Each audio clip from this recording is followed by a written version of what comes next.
저들이 우리를 짐승처럼 살게 했지만 우리를 절망하게 만들 수는 없었다는 것을 사람들이 알게 되기를 바래. 이 문장만 떼어놓고 생각하면 소년이 온다에 들어가도 전혀 어색하지 않은 문장이죠. 결국은 로맨가리가 말했던 유럽의 교육이란 이런 고통스러운 상황에서도 미약한 이음으로 끝까지 싸워냈던 사람들이 있었다는 것, 그런 것들을 후대에 노래로, 책으로 남겨야 한다. 이것이 유럽의 교육이다라는 거죠.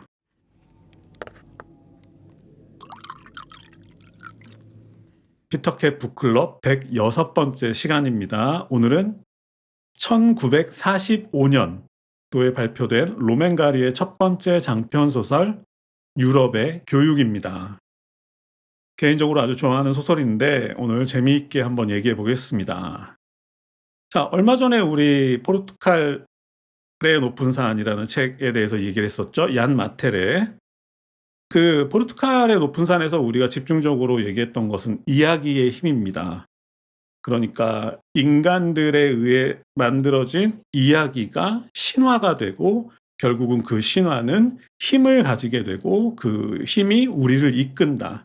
역으로 인간들이 만들어낸 이야기가 실제적인 힘을 갖게 되어서 인간들의 길을 안내하게 된다 하는 그런 얘기들을 많이 했었죠. 그래서 이야기의 힘이라는 얘기를 많이 했던 기억이 있는데 오늘은 그 얘기가 좀 나올 것이고, 그리고 역시 한강에 내 소년이 온다에 등장했던 과거가 현재를 도울 수 있다. 죽은 자가 산 자를 구할 수 있다. 이 두 가지 이야기가 함께 담겨 있는 책이라고 생각하시면 됩니다. 먼저 제목이 조금 헷갈리니까 제목부터 알아보죠.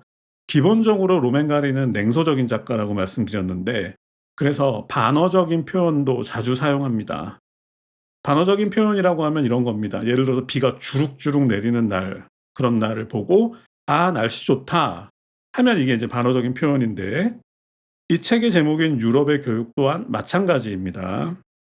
그러니까 세상에서 가장 좋은 교육기관을 통해 자유와 인간의 존엄성, 평등 사상 같은 진취적 개념을 만들어냈다고 자부하는 유럽은 왜 동시에 전쟁과 학살과 고문과 강간 같은 짓들을 저지르는가?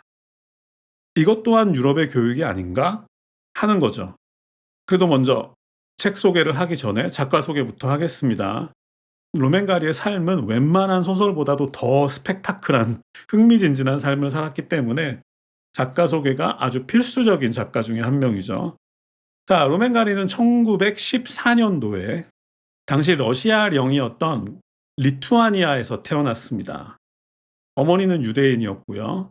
또 친가 쪽으로는 몽골계도 있었다고 합니다. 로맨가리 사진 보면 약간 머리가 검고 막 눈도 부리부리한 그런 게 좀 있죠.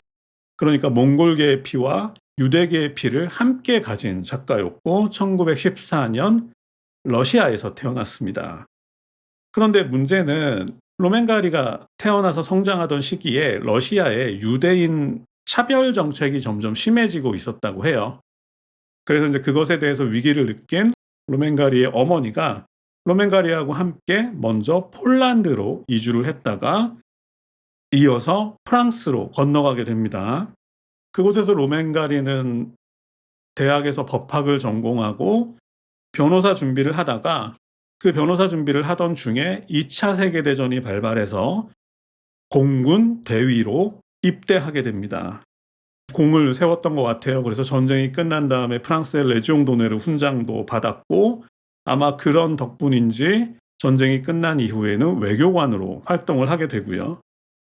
소설은 전쟁 시절부터 틈틈이 써서 나중에 외교관 생활을 할 때도 계속해서 썼습니다. 직업과 작가를 겸임했던 거죠. 말씀드린 것처럼 이 책은 2차 세계대전 기간 중에 틈틈이 썼던 글을 전쟁이 끝나고 발표한 최초의 장편 소설이고요. 로맨가리 하면은 이 일화를 빼놓을 수가 없는데 로맨가리가 외교관을 했다고 말씀드렸죠. 외교관을 하다가 1950년대 후반에 미국의 LA에 그 영사관이 있었는데 거기서 총영사로 일을 했었어요.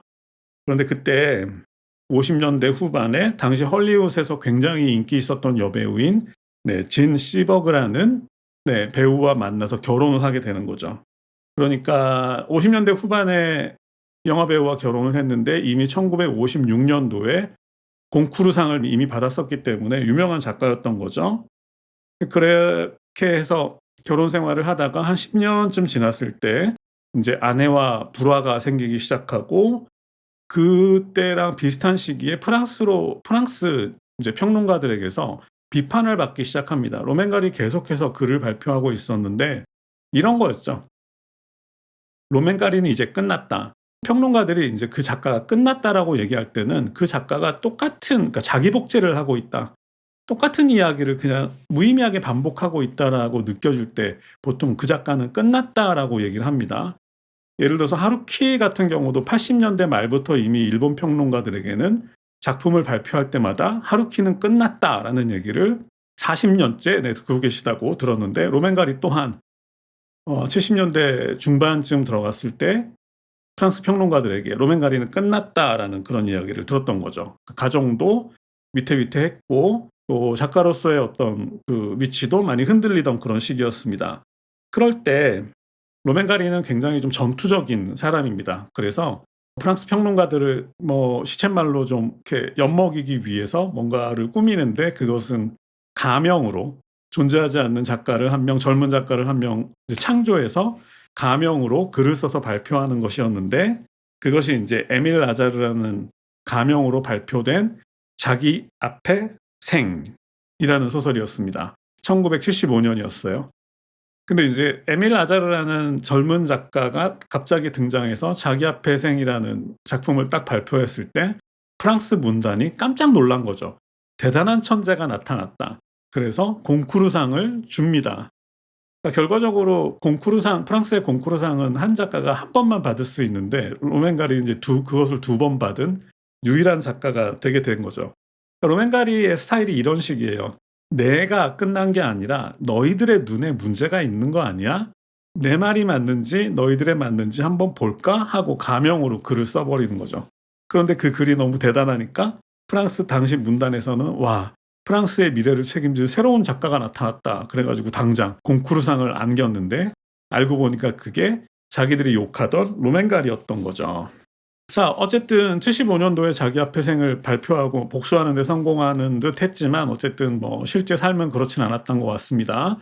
먼저 1979년도에 아내인 진 시버그가 약물 중독으로 세상을 떠났는데, 물론 그전에 두 사람은 별거 중이었지만, 그리고 그다음 해인 1980년도에 로맨가리는 권총을 입에 넣고 권총 자살을 하게 됩니다. 당시 유서에는 이렇게 적혀 있었다고 합니다. "내가 에밀 아자르다." 그래서 로맨가리가 에밀 아자르라는 게 그 유서를 통해서 밝혀졌고, 그것 때문에 한동안 이제 프랑스 문단은 경랑 속으로 자기 반성 시간을 가졌다고 합니다. 자, 본격적인 얘기를 시작해 보겠습니다. 아까 로맨가리가 리투아니아에서 태어나서 폴란드를 거쳐서 프랑스로 이주했다고 말씀드렸는데, 이 책 유럽의 교육은 2차 대전 당시 폴란드 레지스탕스에 관한 소설입니다. 처음에 굉장히 의아했었어요.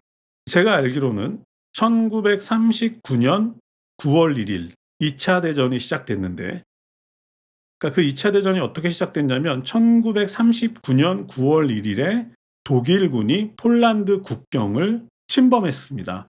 그것을 통해서 2차 세계대전이 시작이 됐어요. 그런데 폴란드는 워낙 역사적으로 약한 나라였기 때문에 독일군이 폴란드 전체를 점령하는데 한 달 정도밖에 안 걸렸다고 합니다.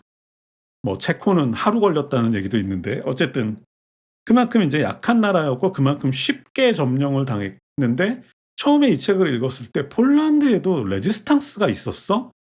그러니까 그 말은 '폴란드인들이 독일군에게 감히 저항을 했어?' 하는 생각을 했던 거죠. 그러니까 이것도 저의 편견인 거죠. 그런데 인제 이 책을 통해서 우리가 결국은 깨닫게 되는 거는, 그렇게 약하고 역사적으로도 계속해서 막 이리 처이고 러시아에 치이고 독일에 치이고 치여왔던 그런 폴란드 사람들도 자신들의 조국을 지키기 위해서 목숨을 걸고 싸웠다. 이런 이야기가 이 책에 담겨 있었던 거죠. 그러니까 '폴란드 같은 나라가 감히 저항이나 했겠어?' 라고 생각했던 어떤 저의 편견 또한 로맨가리의 냉소 앞에서 이 책을 읽는 것을 통해 무너져 버린 거죠. 아무리 약한 사람들도 자기의 조국을 또 자기의 가족을 지키기 위해서 목숨 걸고 싸웠구나 하는 걸 이제 깨달을 수 있었던 거죠. 그리고 인제 이 책을 읽기 위해서는 또 뭐 한 가지를 좀 알아야 되는데 여러분 혹시 빨치산이라고 들어보셨죠? 이게 원래 러시아어에서 나온 겁니다. 파르티잔이라는 말인데 심지어는 폴란드가 독일군에게 저항을 했을 뿐만 아니라 폴란드의 빨치산들이 그러니까 독일군에 저항했던 빨치산들이 굉장히 그 활동이 역사적으로도 아주 중요하게 이제 남아 있다고 해요. 그러니까 이 책은 그 폴란드 빨치산들에 관한 이야기인 거죠. 그러니까 결과적으로는 아주 미약한 사람들이 자신들의 그 약하디 약한 힘으로 하지만 최선을 다해서 싸웠던 이야기다. 이렇게 생각하시면 되겠죠. 조금 더 구체적으로 들어가 보겠습니다. 네, 2차 대전사를 이야기하고 있는데 자, 2차 대전이 한창이던 1942년 가을부터 이 책은 1943년 초까지를 배경으로 하고 있습니다. 그러니까 인제 한국 사람들은 잘 모르지만 이 시기가 2차 대전 중에서 가장 중요한 변곡점이 되었던 시기이기도 합니다. 왜 그러냐면 이 1942년 가을부터 1943년 초까지 러시아에서 스탈린그라드 전투라는 한 5 개월에 걸쳐서 스탈린그라드 전투라는 전투가 벌어졌어요. 그러니까 독일군이 한참 인제 위세를 떨치다가 러시아로 쳐들어간 거죠. 그런데 인제 이 스탈린그라드는 러시아의 인제 볼가강 유역에 위치한 아주 중요한 교통 교점이었을 뿐만 아니라 또 석유 매장량이 풍부한 지역에서 가까웠기 때문에 독일군은 이 스탈린그라드라는 도시를 점령하는 게 굉장히 중요해서 먼저 독일군이 탱크를 몰고 스탈린그라드로 쳐들어갔다는 거죠. 그런데 당시 인제 러시아 사람들이 그걸 막아서서 5 개월에 걸친 그 전투 끝에 뭐 톨스토이의 전쟁과 평화에도 나오지만 겨울이 또 한몫했겠죠, 러시아의 겨울이. 어쨌든 5 개월간에 걸친 끈질긴 전투 끝에 스탈린그라드를 지켜낸 거죠. 그러니까 정확히 그 시기를 배경으로 하고 있는 겁니다. 그 5 달에 걸친 전투에서 독일군 사망자가 85만 명이었고 러시아군 사망자가 100만 명일 정도로 아주 엄청난 전투였는데 물론 이 책의 배경은 폴란드지만 시기적으로는 그 스탈린그라드 전투가 이루어졌던 시기를 배경으로 하고 있다. 그러니까 그 스탈린그라드 전투의 어떤 진행 상황에 따라서 폴란드도 영향을 받았겠죠. 이 스탈린그라드 전투가 벌어지던 당시 폴란드 숲에서는 폴란드 빨치산들이 점조직으로 활동하고 있었습니다. 한 조에 한 6명, 7명씩 모여서 점조직으로 여기저기 흩어져 있었다고 해요. 이 빨치산들이 주로 인제 했던 일은 다리를 폭파한다든지 보급 차량이라든지 뭐 이런 차량들 아니면 뭐 폭발물이 들어있는 차량을 폭파시킨다든지 이런 이제 게릴라 활동을 했었는데 그 이야기를 배경으로 하고 있습니다. 러시아에서는 스탈린그라드 전투가 벌어지고 있었고 폴란드의 숲에서는 빨치산들의 활동이 이어지고 있었습니다. 아주 평범한 사람들이었겠죠. 근처 마을에서 있었던 뭐 농부나 뭐 이발사, 뭐 정육점 주인이나 뭐 교수나 대학생 같은 사람들, 그러니까 지극히 평범한 사람들이 독일에 저항해서 숲에서 숨어 있었다라는 거죠. 그래서 1939 년도에 전쟁이 시작된 이후 그들은 이제 3 년째 6-7 명씩 한 조로 숲속에 숨어서 빨치산 활동을 하고 있었습니다.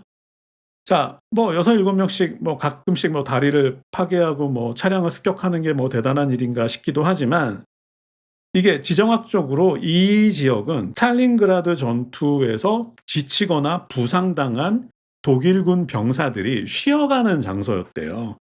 그러니까 일종의 좀 휴식처 같은 곳이었는데 여기서 자꾸 인제 빨치산들이 계속된 공격을 하니까 독일군들도 꽤나 피로했겠죠.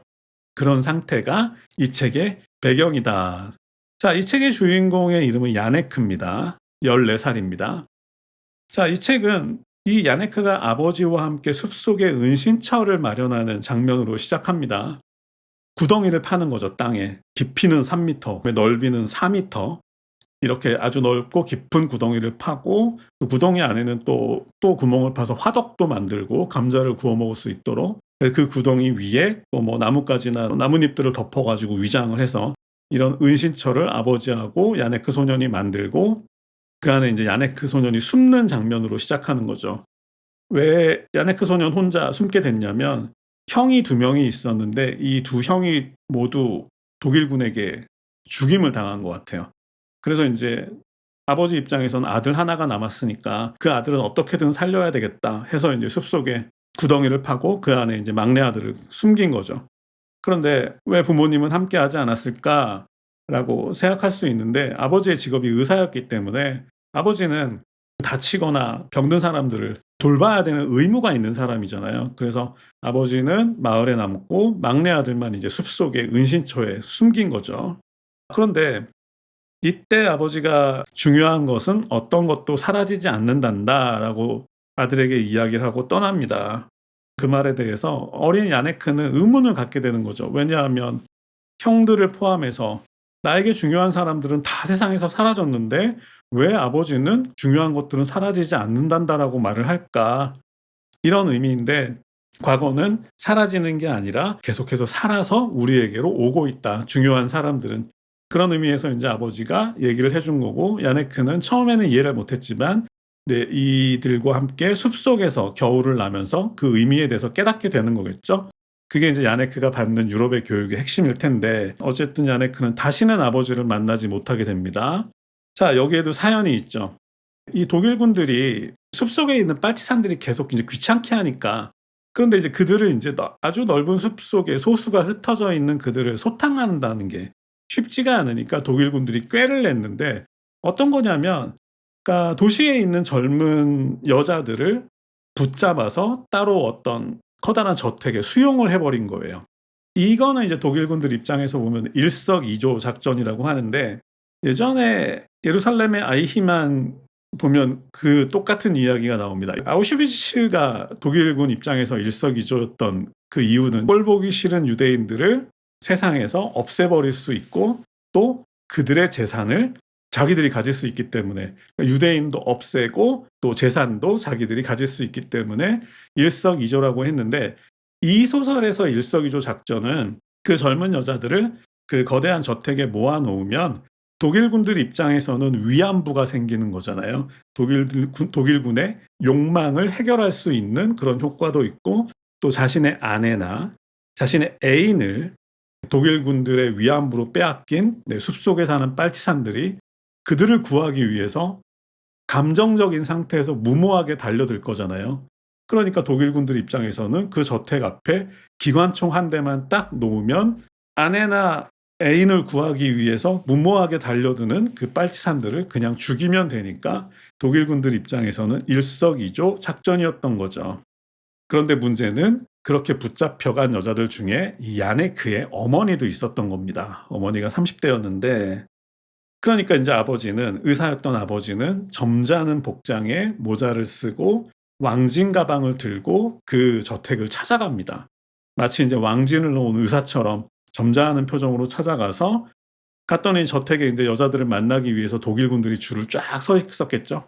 그래서 그 앞에서 이 아버지는 왕진 가방을 열고 그 안에서 기관총을 꺼내서 독일군들에게 난사를 하고 사망하게 되는 거죠.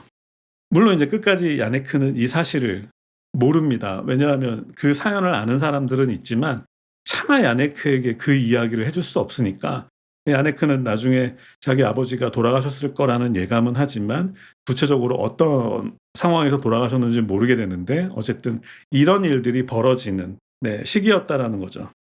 자, 구덩이에서 야네크는 혼자서 한 열흘 가까이 숨어 있었습니다. 근데 그러다가 인제 너무 아버지는 오지도 않고 혼자 너무 외롭고 무서우니까 아버지한테 들었던 숲속에 사는 사람들을 이제 찾아 나서는 거죠. 그게 빨치산이었는데, 결국은 이제 헤매다가 그들과 만나게 돼서 그들과 합류하게 됩니다.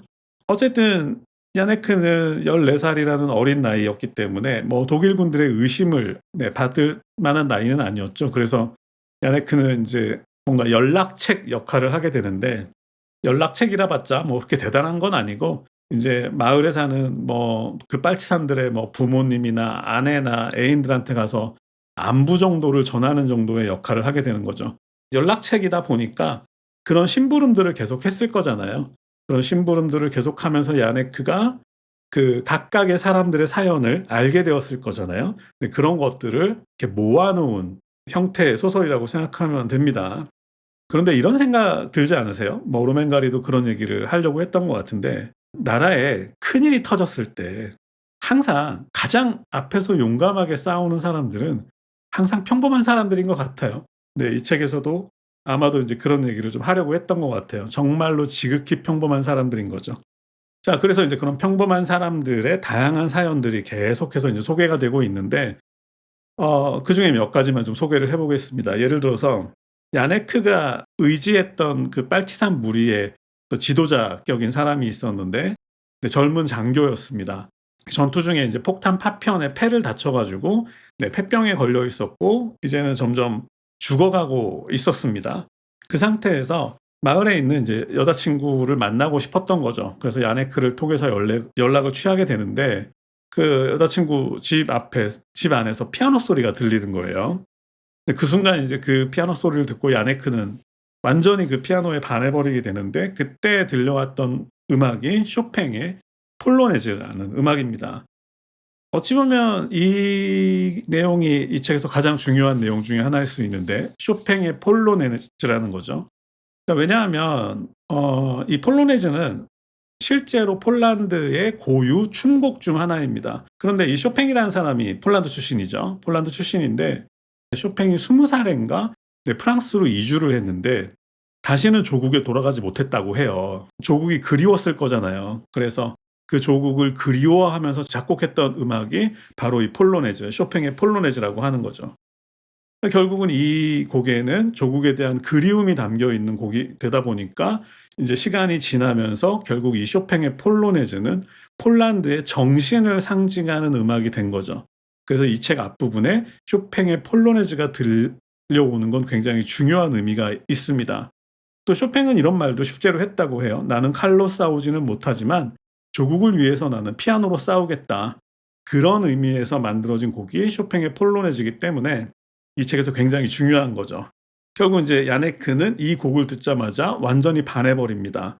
다시 서사로 넘어가면 어쨌든 그 젊은 장교는 병세가 계속 심해지고 있었고 죽을 날이 가까워질수록 더 위험한 짓을 하게 됩니다. 그건 이제 마을에 가서 여자친구를 만나는 거였는데, 근데 그렇게 하다가 결국은 발각된 거죠. 그래서 집 앞에, 여자친구의 집 앞에 네, 두 사람 함께 네, 교수형을 당하는 장면으로 이 사람에 대한 일화는 마무리되고, 그리고 또 한 명 또 중요하게 생각해야 될 사람은 주스카라는 소녀가 있어요. 이 주스카는 이 야네크와 동갑인 14살짜리 소녀인데, 이 소녀는 처음에는 이제 야네크의 어머니가 그 저택에 붙잡혀 갔을 때 얼마나 무서웠겠어요. 덜덜 떨고 있을 때 다가와서 그 어머니를 위로해 준 네, 소녀입니다. 근데 그 위로하는 말이 참 듣기가 불편하지만 어쨌든 그 어머니한테 다가가서 괜찮다고, 익숙해지면 괜찮다고 이렇게 위로를 해 주던 소녀인데, 그러니까 이 주스카는 3년 전에 폭격으로 부모님을 둘 다 잃고 지금은 독일 군들을 따라다니면서 일종의 어린 위안부 역할을 하는 소녀였습니다. 자, 그런데 이 주스카라는 소녀가 알고 보니까 빨치산의 일종의 첩자였던 거예요. 그러니까 이 주스카는 위안부였으니까 독일군하고 계속해서 잠자리를 가졌을 거잖아요. 어쨌든 그 잠자리에서 "오빠 내일 떠난다. 그럼 어디로 가?" 뭐 이런 식으로 질문할 수 있는 거잖아요. 근데 그런 대화를 통해서 어느 부대가 언제 어디로 이동하는지, 뭐 그리고 지금 스탈린그라드 그 전투 상황은 어떤지, 이런 것들을 독일군과의 잠자리에서 자연스럽게 들을 수 있었고, 그것을 이제 숲으로 가서 빨치산들에게 알려주는 역할을 하고 있었던 거죠. 근데 결국 이제 숲에 왔다가 이 주스카가 이 야네크를 만나자마자 서로 네, 동갑인 나이기도 하지만 서로 완전히 반하게 되는데, 물론 야네크는 자신의 엄마가 거기에 붙잡혀 있었다는 사실을 몰라요. 주스카도 얘기를 안 하는데 어쨌든 야네크는 이 주스카가 뭔가 좀 가족적인, 그러니까 야네크는 여자와의 잠자리가 뭔지도 모르는 나이였어요. 그러니까 그런 것 때문에 주스카에게 호감을 가졌던 게 아니라 또 가족적인 어떤 친근감을 보자마자 느꼈던 것 같고, 또 주스카 입장에서는 자신을 어떤 성적 대상으로 봐주지 않은, 그러니까 순수한 어떤 애정으로 바라봐 준 사람이 야네크가 처음이었던 거죠. 그래서 둘이 만나자마자 서로 결혼을 약속하고 미래를 약속하고 이제 그런 일들이 벌어지죠. 이런 것들은 이제 우리가 자기 앞에 생에서 봤던 그런 순수한 사랑이 느껴지는 장면이기도 한데, 그걸 이제 상징하는 장면이 야네크의 은신처 그 깊이 3 미터의 구덩이에서 둘이 이제 벌거벗고 꼭 끌어안고 잠드는 모습. 물론 아무 일도 일어나지 않지만 그런 것들이 마치 작가가 그래도 폴란드에 아직 미래가 살아있다라는 걸 뭐 나타내려고 했던 그런 장면인 것 같은데 참 뭐 아름다운 얘기였고 그 가장 중요한 사람 한 명 얘기만 하고 이제 마무리를 할 텐데 가장 중요한 사람의 이름은 도브란스키라는 사람입니다. 폴란드 이름이 쉽지 않죠. 이 도브란스키는 대학생이고요. 작가입니다. 이 도브란스키는 그 숲속에서 엄혹한 그 겨울을 보내는 먹을 것도 없고 춥고 뭐 이런 거겠죠. 와중에도 계속해서 글을 쓰는 사람입니다. 자, 당시 폴란드에는 나데이다라는 이름의 빨치산 지도자에 관한 전설적인 이야기들이 전해지고 있었습니다. 절대로 적에게 체포되지 않고 그리고 빨치산들의 모든 영웅적인 행동을 지휘했던 사람이고 심지어 지금은 러시아의 스탈린그라드에서 독일군을 무찌르고 있는 그런 아주 중요한 역할을 하고 있는 나데이다라는 이름의 전설적인 빨치산 영웅이 있었습니다. 그래서 이 사람은 빨치산들이 아주 심한 곤경에 처할 때면 어디서나 나타나서 그들에게 빛을, 희망을 줄 수 있는 그런 사람이었는데 그런데 사실 이것은 빨치산들이 특히나 어려운 시기를 보내고 있었을 때 이 작가인 도브란스키와 그 동료들이 만들어낸 허구적 인물이었던 거죠. 그러니까 그들은 희망을 잃지 않기 위해서 나데이다라는 허구의 인물을 창조한 건데 그런데 문제는 그 신화가 너무나도 빨리 실제가 되었다라는 겁니다. 진짜 지도자가 되었다라는 거죠. 그러니까 결국은 이것이 로맨가리 또한 얀 마텔처럼 이야기의 힘이라고 얘기를 하는 거죠. 그러니까 결국은 한 번 생겨난 신화는 믿음이 되고 그리고 마침내 실제가 되어서 우리에게 역으로 길을 제시한다. 그러니까 이야기의 힘. 이쯤에서 이제 이 책에서 가장 중요한 문장들이 등장합니다. 제가 두 개만 읽어볼 텐데 이 도블란스키가 야네카에게 들려준 말인데 첫 번째는 이런 겁니다. 사람들은 서로 멋진 이야기들을 들려주고 이어 그 이야기들을 위해 목숨을 내놓지. 그들은 그로써 신화가 현실이 될 거라고 생각하는 거야. 자유, 존엄성, 형제, 인간으로서의 명예. 우리 또한 이 숲에서 동화를 위해 목숨을 내놓고 있는 거야. 두 번째는 이런 겁니다. 진실은 역사의 순간 속에 우리가 살고 있는 지금 이 순간과 같은 시간 속에 있어. 그런 때에는 인간이 절망하지 않도록 막아주는 모든 것, 인간에게 믿음을 갖게 해주고 계속 살아가게 해주는 모든 것이 은신처를, 피난처를 필요로 하지. 그 피난처는 음악일 수도 있고 시일 수도 있고 책일 수도 있어. 나는 내 책이 그런 피난처 중 하나가 되기를 바래. 전쟁을 겪은 후, 모든 것이 끝난 후 그 책을 펼칠 때 사람들이 아직 다치지 않고 남아있는 자신들의 선의를 다시 발견하게 되기를 바래. 저들이 우리를 짐승처럼 살게 했지만 우리를 절망하게 만들 수는 없었다는 것을 사람들이 알게 되기를 바래. 이 문장만 떼어놓고 생각하면 소년이 온다에 들어가도 전혀 어색하지 않은 문장이죠. 결국은 로맨가리가 말했던 유럽의 교육이란 이런 고통스러운 상황에서도 미약한 이음으로 끝까지 싸워냈던 사람들이 있었다는 것. 그런 것들을 후대에 노래로, 책으로 남겨야 한다. 이것이 유럽의 교육이다라는 거죠. 이 책의 마지막은 에필로그로 마무리되고 있습니다. 2차 세계대전이 끝나고 야네크는 이제는 육군 소위가 되었습니다. 그리고 이제는 한 달만 있으면 이제 전역을 하게 될 텐데 그 전역을 한 달 남겨둔 상태에서 야네크는 다시 그 숲을 찾게 됩니다. 왜냐하면 책을 통해서 유럽인들을 다시 교육했다고 얘기했던 그 대학생 도블란스키가 그 숲에 아직도 누워 있었기 때문이었고 그 도블란스키를 향해 야네크는 이제 작별 인사를 했어야 했기 때문에 그 숲을 다시 찾은 거죠. 그래서 그 숲을 향해서 숲에 지금도 누워있는 도블란스키를 향해서 야네크는 이렇게 얘기하죠. 당신의 이야기를 제가 세상에 전하겠습니다. 이렇게 얘기를 하면서 이 책은 마무리되는데 한 가지 궁금한 게 있죠. 그럼 주스카는 어떻게 됐느냐. 근데 로맨가리가 이제 이렇게 웃으면서 얘기하죠. 걱정하지 마라. 주스카는 야네크와의 사이에 지금 3살 난 아들이 있다. 잘 살고 있다라는 거고 그럼 야네크는 제대하고 어떻게 되는 거냐. 야네크는 제대하고 바르샤바 음악원에 들어가기로 예정되어 있다. 이렇게 폴란드의 미래는 야네크와 주스카를 통해 다시 피어나기 시작했다. 뭐 이런 거죠.